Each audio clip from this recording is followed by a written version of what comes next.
didn't mean for that to come on. All right, here we go. So after today's horrific events, we wanted to speak with someone who knew Charlie fairly well, and I immediately thought of Michael Daugherty, who was on the board of Turning Point and knew him kind of from the beginning. Mike, is that right? 2013 advisory board, not the board. Okay. So tell us about your experience with Charlie early on. Well, I mean, we met early on when he wasn't famous, and I'm still not famous, but neither was I. My book had just come out, and I was a featured author at CPAC, so I'm in the green room for 3 days, and he was just starting out. Mm-hmm. And so by day 3, you have constant people coming and going, and you're like, oh my gosh, there's Greta Van Susteren. No, there's Donald Trump. There's I mean, it was actually, for who's in the news now, it's pretty interesting. Is what's the guy, the bad mustache guy in security? Bolton. So Bolton's in there. I mean, Foster Friess is in there, and I go up to Foster Friess and said, I know everyone knows you, but please forgive me. I don't. Who are you? The biggest billionaire donor in the country. Like, everyone's kissing your ass. Why am I not? Anyway, and Charlie, was 19.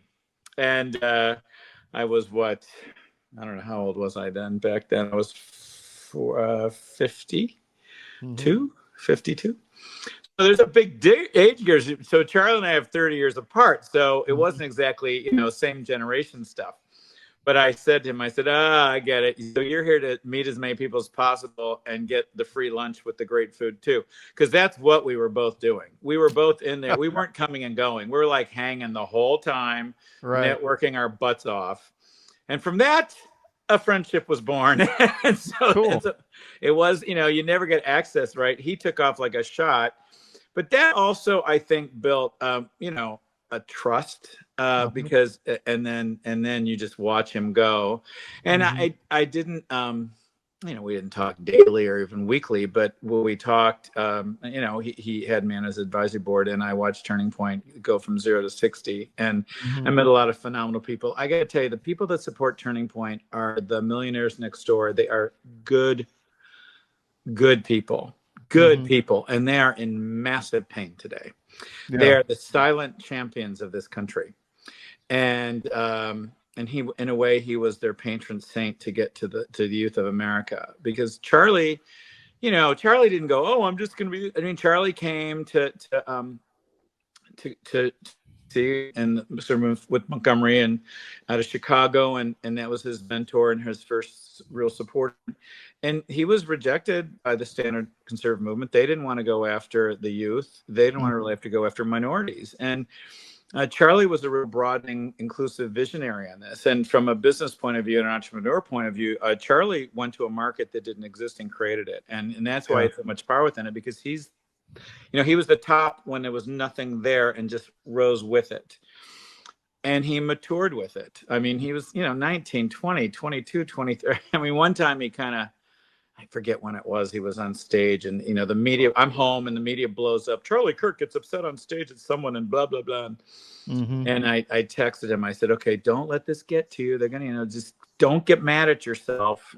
Everyone screws up. It's okay. Just move on. No one's going to remember this. Just move on. Learn from it. Move on. Don't, as a short attention span theater. Because he's passionate. But the thing about Charlie that I think he and I both got along, even though he had all those years apart, is that he has incredible brain speed, and he's sometimes then he slapped 10 normal people. It's just his brain. That's normal to him.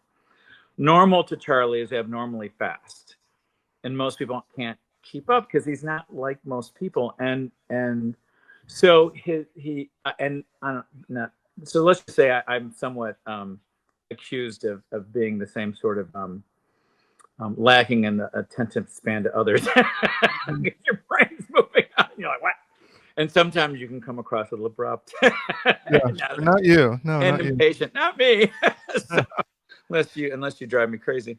Anyway, so I felt like I could support him. I could see his vision. I was entertained by him.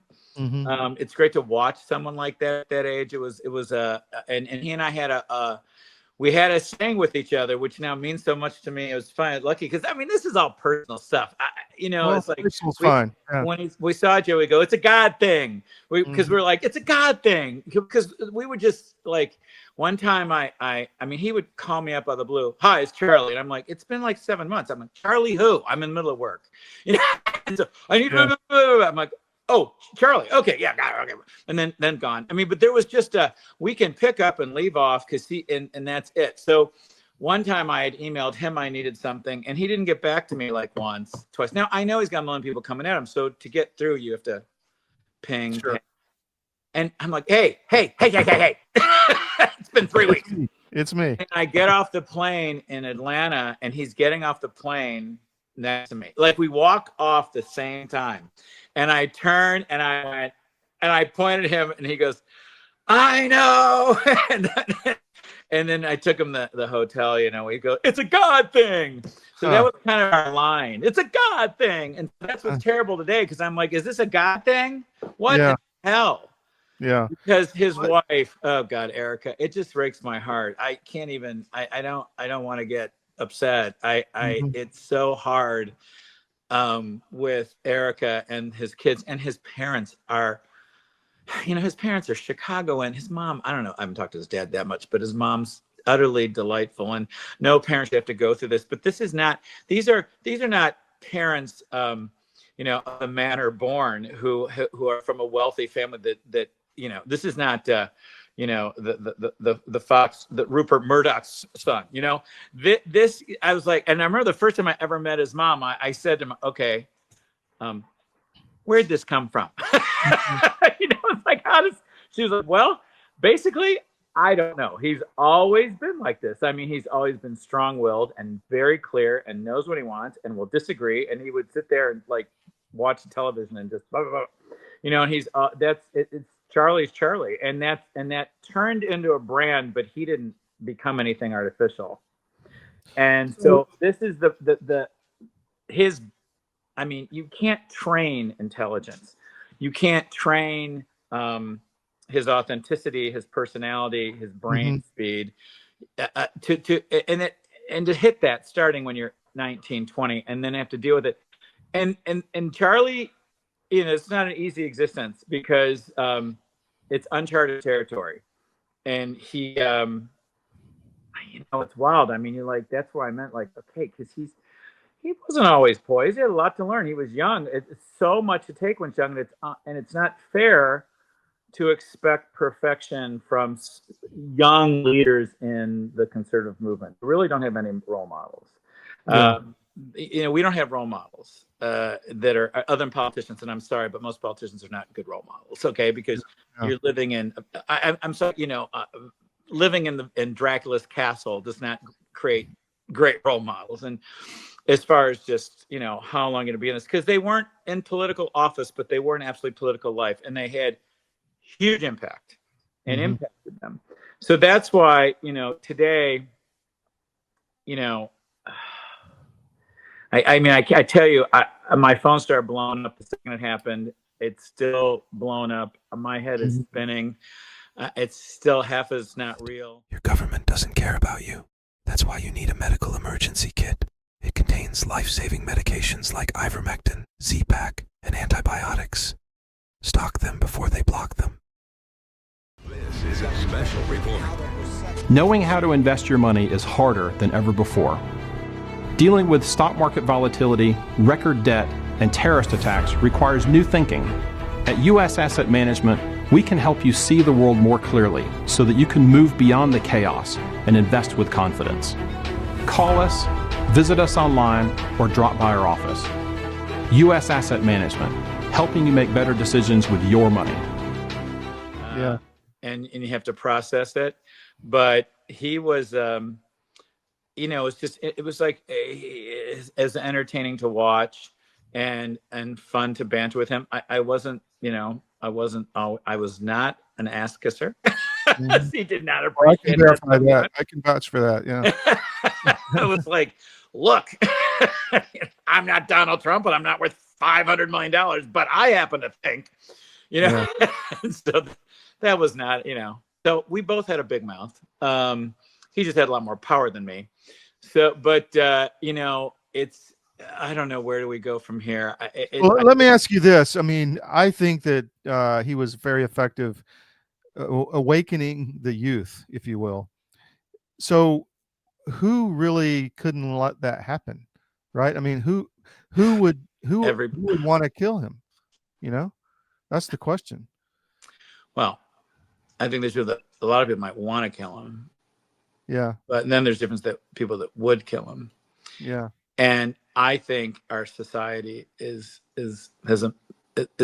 societies are reflections, slower moving reflections of humans. And this is a godless mental illness. Mm-hmm. And it's a societal godless mental illness. Just, I don't even want to look, and I'm not going to look. I don't have to look. I know the obscene stuff on the internet since this was announced. Yeah. Yeah. You know, I mean, it's what, whatever. Yeah. Here's the thing.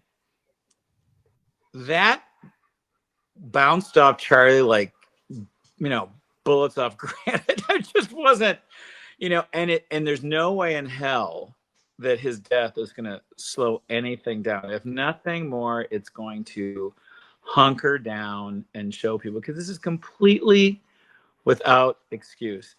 Charlie's line was like, you know, if you disagree with me, come up to the front of the stage. And so, but Charlie was so quick-minded, that was lunch for him. I mean, I just chuckle like, okay, here we go. I mean, I was like, where does that, you know, he can just rattle it off and that ticked them off. And when you take an unhealthy sort of, sorry, but godless, you know, hyper intellect, and you effectively dismantle it, when that's their identity, you're dismantling. Yes, their worldview. You get a psychotic break. Yeah, and they won't change.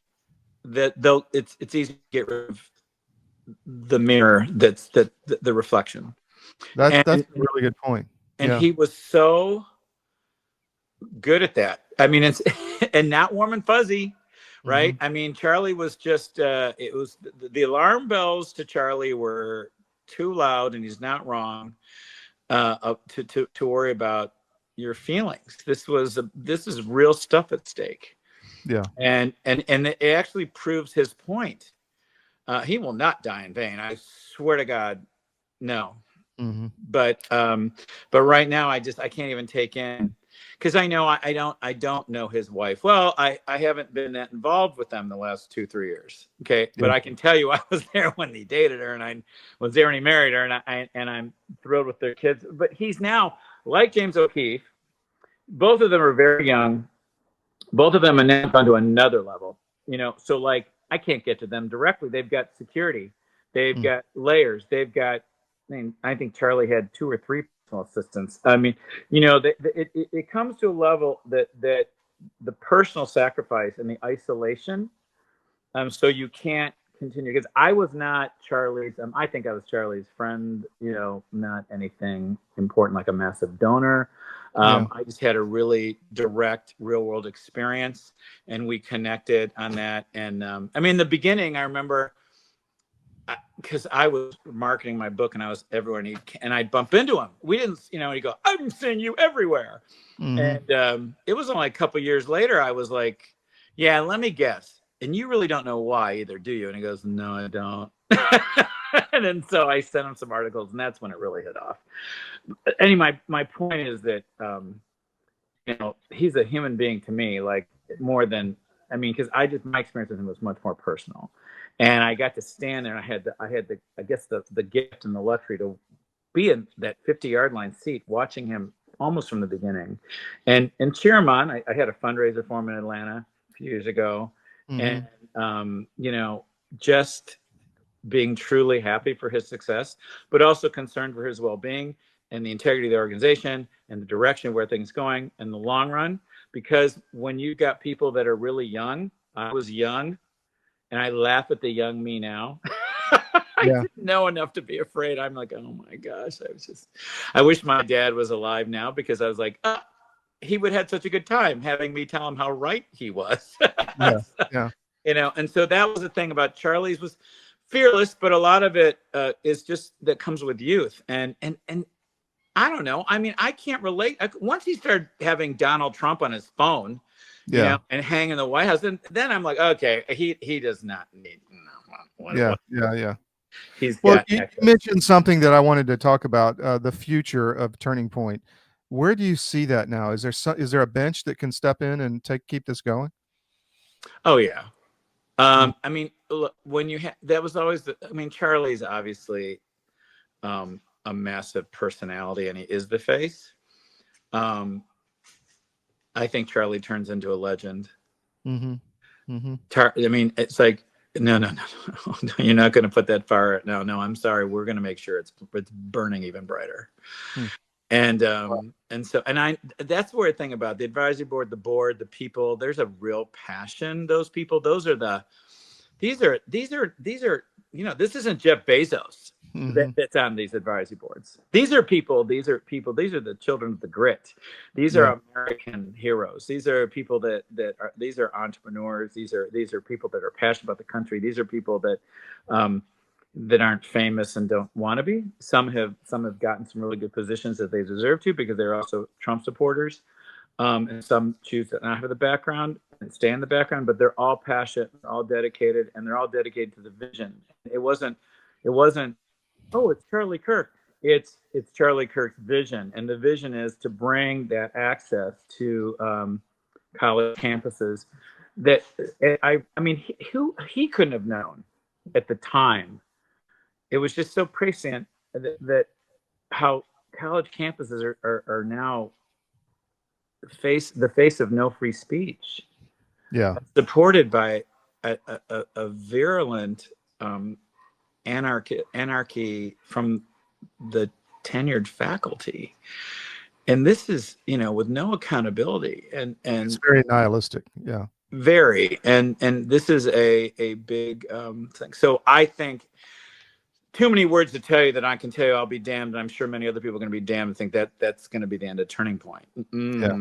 No, but that there will be of course there's going to be a transitional problem. There's going to be an identity issue because he's going to be missing, but there's also a ton of Charlie out there talking and speaking and it's so we will maybe stumble a little bit, maybe not, but there's a whole lot of plus I'll tell you, Tyler, who runs Turning Point, I mean, Charlie wasn't the day-to-day operations guy.